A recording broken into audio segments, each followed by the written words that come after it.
भारत देश के अंदर के खुलेआम किसी की जान ली जा रही है, मूली गाजर की तरह काटा जा रहा है। जयपुर एक्सप्रेस में गोलियां मारकर हत्या कर दी। महीने नहीं गुजर रहे और कुछ ना कुछ हादसे हो रहे हैं इस हमारे भारत देश के अंदर। मौलाना को भी मारा गया गुड़गांव के अंदर। ये भी एक भयानक हादसा है। जो जिम्मेदार पॉलिटिशियंस बीजेपी गवर्नमेंट के ऊपर सवाल पूछकर संज्ञान लेने की कोशिश नहीं कर रहा और ये बीजेपी गवर्नमेंट हर मुद्दों के ऊपर फेल हो चुकी है। आवाम के अंदर 140 करोड़ आवाम के अंदर बेरोजगारी है, क्योंकि महंगाई आसमान तक चली गई। नौजवान तबकों के अंदर जॉब की कोई गारंटी नहीं है। हिंदुस्तान के आइन के अंदर ये क्या हो रहा है? एक फ्लाइंग किस के ऊपर बात होती है, फ्लाइंग किस के ऊपर क्या बात होती है? जब आप मुद्दे की बात कीजिए कि नौजवानों की हत्या हो रही है, नौजवान बेरोजगार है। कर्नाटक के अंदर जितने भी कानून बीजेपी गवर्नमेंट में मुसलमानों के खिलाफ बनाए गए थे, जो झटका होंदे, हलाल होने, हिजाब होंदे, ये सभी चीज़ों के ऊपर कांग्रेस गवर्नमेंट सेशन के अंदर,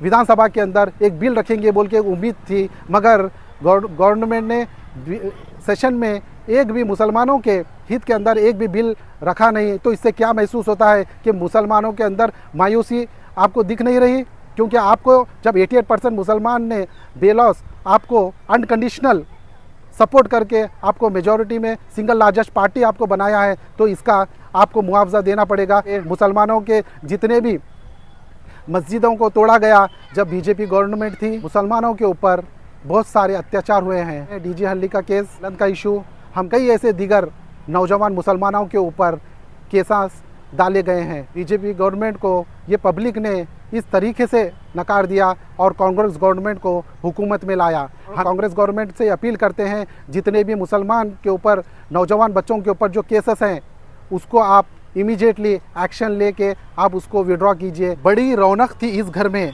ये घर ऐसा नहीं था। बड़ी रौनक थी इस घर में, ये घर ऐसा नहीं था। गिले शिकवे भी थे मगर ऐसा नहीं था। जहाँ कुछ शीरी बातें होती थी, वहीं कुछ तलख बातें भी, मगर उन तलख बातों का असर ऐसा नहीं था। आज मौजूदा हालातों के ऊपर हमारे भारत देश के अंदर जो माहौल नज़र आ रहा है और ये थमने का रुख मोड़ नहीं ले रहा है, क्योंकि हम बीते दिन देख रहे हैं हमारे भारत के अंदर जो हालातें गुज़र रहे हैं, क्योंकि खुलेआम किसी की जान ली जा रही है, मूली गाजर की तरह काटा जा रहा है।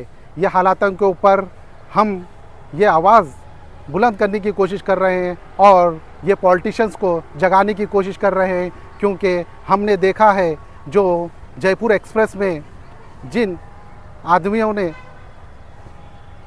कुछ इंसानों को मूली गाजर की तरह उन्होंने गोलियां मारकर हत्या कर दी, ये एक तबके के ऊपर और ये हिंदुस्तान के नौजवानों के ऊपर और हिंदुस्तान के अंदर एक मैसेज क्या बताना चाह रहे हैं, ये हमें आज भी पता नहीं चला। क्योंकि बीते दिन हम देख रहे हैं कई सालों से कि हर महीने नहीं गुजर रहे और साल नहीं गुजर रहा, कुछ ना कुछ हादसे हो रहे हैं इस हमारे भारत देश के अंदर।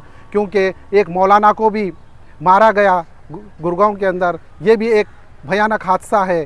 क्योंकि हम देख रहे हैं कोई ज़िम्मेदार आदमी, जो ज़िम्मेदार पॉलिटिशियंस, ना ज़िम्मेदार कोई शख्स इसके अंदर बीजेपी गवर्नमेंट के ऊपर सवाल पूछकर संज्ञान लेने की कोशिश नहीं कर रहा और ये बीजेपी गवर्नमेंट हर मुद्दों के ऊपर फेल हो चुकी है। क्योंकि हम देख रहे हैं, क्योंकि ये मौजूदा हालातें जो गुजर रहे हैं कि आवाम के अंदर 140 करोड़ आवाम के अंदर बेरोज़गारी है, क्योंकि महंगाई आसमान तक चली गई और नौजवानों के अंदर, नौजवान तबकों के अंदर जॉब की कोई गारंटी नहीं है। ये लोग जो आवाम के ऊपर जो बोझ डाल रहे हैं, यह बहुत ख़तरनाक है। क्योंकि जब ये नौजवान लोगों को इनको जब काम नहीं दिया जाएगा, जब ये लोग पढ़ेंगे लिखेंगे और एक डिग्री हासिल करेंगे, तो ये डिग्री का क्या होगा बताइए। ये हालातों के ऊपर गवर्नमेंट संज्ञान लेना चाहिए था। आज महंगाई इतनी चरम सीमा पे चले गई है कि टमाटर 100 के पार हो चुका है, क्योंकि गवर्नमेंट किसी चीज़ के ऊपर संज्ञान नहीं ले रही। जब भी हम देख रहे हैं कि सोशल मीडिया के ऊपर कई नौजवानों ने, सोशल एक्टिविस्ट ने और कई दीगर तंजीमों ने गवर्नमेंट को जगाने की कोशिश की। सेंट्रल इश्यूज़ के ऊपर बात करेंगे तो मान लीजिए सेंट्रल इश्यूज़ के ऊपर गवर्नमेंट ने, जब भी मुसलमानों के ऊपर अत्याचार होता है तो भीड़ निकलती है, मॉब लिंचिंग हो जाता है, तब एक ही चीज़ आवाज़ निकलती है कि फ़लाने आदमी का घर तोड़ो, फ़लाने आदमी के घर के ऊपर बुलडोज़र लगाओ। ये क्या जमहूरियत के अंदर, हिंदुस्तान के आइन के अंदर ये क्या हो रहा है? क्योंकि गवर्नमेंट संज्ञान लेना चाहिए था। हमने पिछले दिनों के अंदर देखा है कि पार्लियामेंट के अंदर के परसों की न्यूज़ है कि एक फ्लाइंग किस के ऊपर बात होती है। फ्लाइंग किस के ऊपर क्या बात होती है? जब आप मुद्दे की बात कीजिए कि नौजवानों की हत्या हो रही है, नौजवान बेरोज़गार है, लोगों की तनख्वाहें घटती जा रही है और महंगाई जब आसमान पे जा रही है। पर कैपिटा इनकम के बारे में मैं पूछना ये चाह रहा हूँ कि पर कैपिटा इनकम के बारे में जब ये आवाज़ें उठती थी बड़ी बड़ी, आज क्या हुआ? ये पूछने वाले कहाँ सो गए हैं?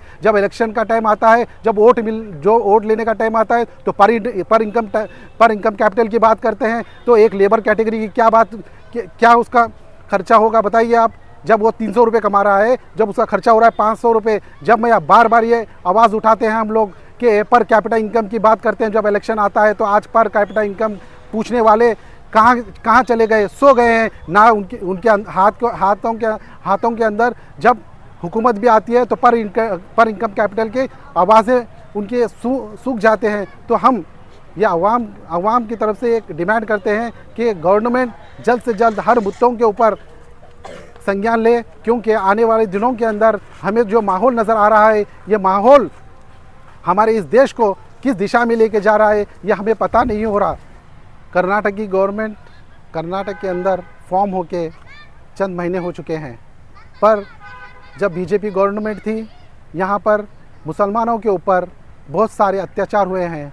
हम देख रहे हैं डीजे हल्ली का केस, हम देख रहे हैं अलंत का इशू, हम देख रहे हैं कई ऐसे दीगर नौजवान मुसलमानों के ऊपर केसेस डाले गए हैं। तो बीजेपी गवर्नमेंट को ये पब्लिक ने इस तरीके से नकार दिया और कांग्रेस गवर्नमेंट को हुकूमत में लाया। हम ये कांग्रेस गवर्नमेंट से अपील करते हैं, जितने भी मुसलमान के ऊपर, नौजवान बच्चों के ऊपर जो केसेस हैं उसको आप इमीडिएटली एक्शन लेके आप उसको विड्रॉ कीजिए, क्योंकि उनका परिवार परेशान है, उनके माँ बाप परेशान है और नौजवानों की उम्र जेलों में गुजर रही है।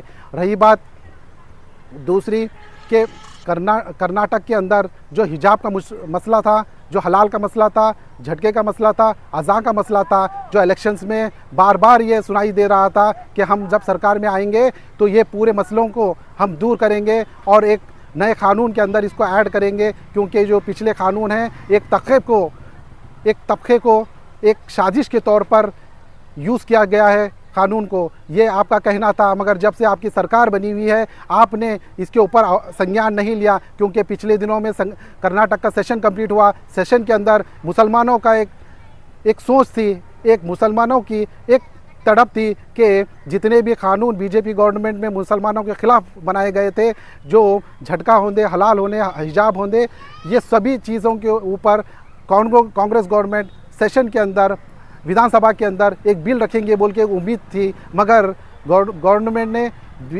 सेशन में एक भी मुसलमानों के हित के अंदर एक भी बिल रखा नहीं। तो इससे क्या महसूस होता है कि मुसलमानों के अंदर मायूसी आपको दिख नहीं रही, क्योंकि आपको जब 88% मुसलमान ने बेलॉस आपको अनकंडीशनल सपोर्ट करके आपको मेजॉरिटी में सिंगल लार्जेस्ट पार्टी आपको बनाया है, तो इसका आपको मुआवजा देना पड़ेगा, क्योंकि आने वाले दिनों में एमपी इलेक्शन है। आपको इमीडिएटली ये सेशंस के अंदर आपको टेबल करना था बिल को, मगर ऐसा ना करें, क्योंकि बस आश्वासन देते देते आपके 5 साल गुजर जाए, फिर ये नहीं कहना कि आने वाले दिनों में हम करने वाले थे। एमपी इलेक्शन भी चले जाएगा और आपकी 5 साल की सरकार भी चले जाएगी, फिर वही तरीके से हमको मालूम हो जाएगा, क्योंकि मुसलमानों के जितने भी मस्जिदों को तोड़ा गया, तो क्योंकि आपके थपथपाने से आने वाले दिनों में मुसलमानों के ऊपर ये बातों का कोई गुलदस्ता ना बने। तो हम ये अपील कर रहे हैं कि आप मुसलमानों के हित के अंदर अच्छे से अच्छे कानून लाइए, क्योंकि मुसलमानों के ऊपर आज की हुकूमत में ये नज़र आ रहा है कि कोई भी मुद्दा हो दे